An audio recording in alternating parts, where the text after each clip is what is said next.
we created a simple 2D game using the variables and methods we learned in Python. I, together with Mr. Nasam and Mr. Diaz, will present the game we prepared for our programming project. The game we created is called Jumbled Words. The main goal is to develop the player's critical thinking skills by challenging them to arrange jumbled letters back into their correct form. So let's start with the main screen. As you can see, we use dark gray background which is very close to black in color. And on the main menu, there are three difficulties level to choose. Easy, medium, and hard. And also an exit button. And if we click the easy button, we can see a question number 1 which is yung first letter and meron siyang clue. And as you can see, meron din tayong timer. Merong seconds na binibigay sa atin yung mismong game para sagutan yung tanong na to. And kapag sinagutan natin siya, kapag mali yung sagot natin, like sabihin natin, 1,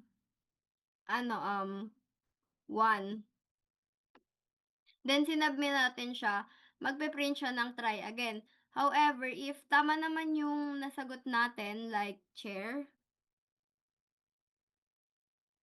ang ipe-print niya is nice job.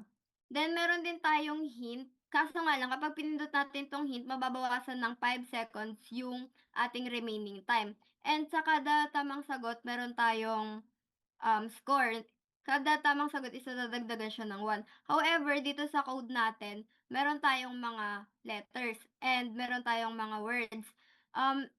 Kahit na sabihin nating nauna yung cat dito, hindi siya mauuna as number 1. Kasi sa code is naka-randomize siya. Ibig sabihin, randomize yung ibibigay ni computer na na magiging sasagutan natin. Hindi siya sunod-sunod. Bale, hindi siya sequentially fixed kasi it is randomized.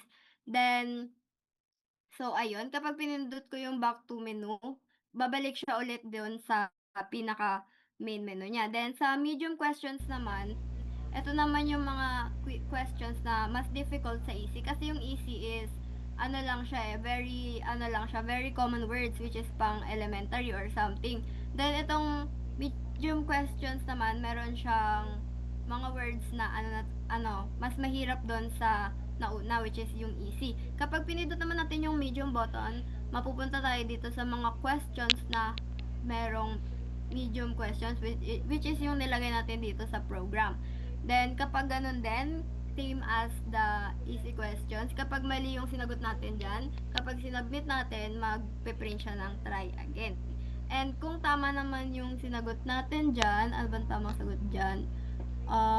Water. Magpe-print siya ng nice job. Then, same din dito sa hint button. Kapag nagpinindot natin to, mamaminusan tayo ng 5 seconds. Pero, bibigyan niya tayo ng hint which is etong word na to daw is nagsa-start sa letter C. Then, nagkakaroon din tayo ng score kapag tama yung sagot. Then, kapag pinindot ulit natin yung back to menu, mapupunta ulit siya sa main menu natin. Bali yung screen natin dyan is eto nga, kulay black. Pero hindi siya black talaga.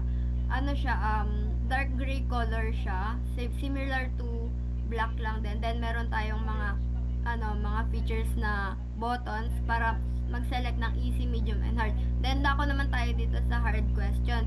Si Arnel na mag-i-explain. So now, we're going to proceed to a hard difficulty, which is mas mahirap na yung mga word na nakalagay dito. Papindot nga ako ng hard.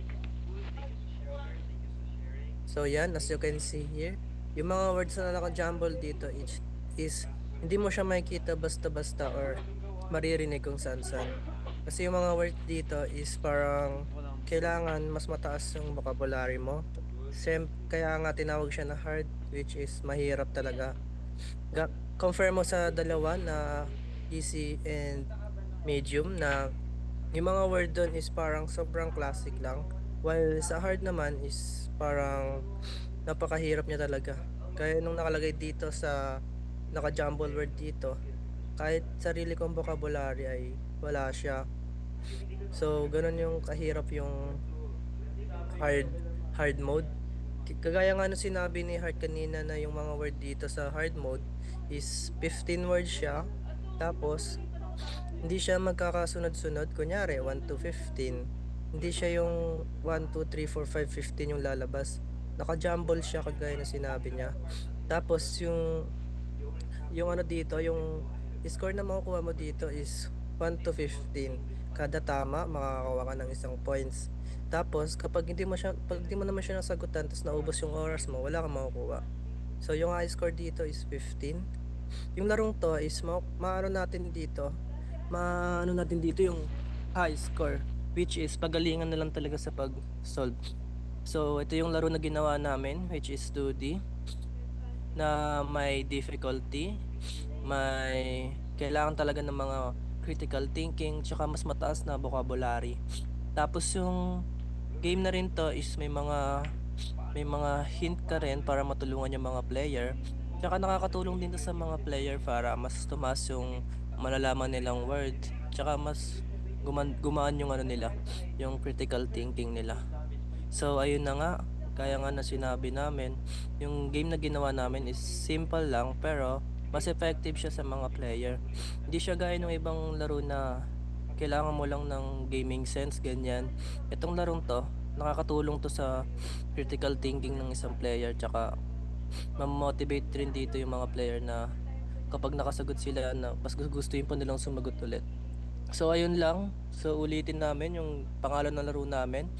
Ito ay jumble game na kailangan mong hulaan yung mga word. May timer dito, tsaka may scoring. Malalaman mo dito na kung mananalo ka is based sa score na makukuha mo. So ayun lang.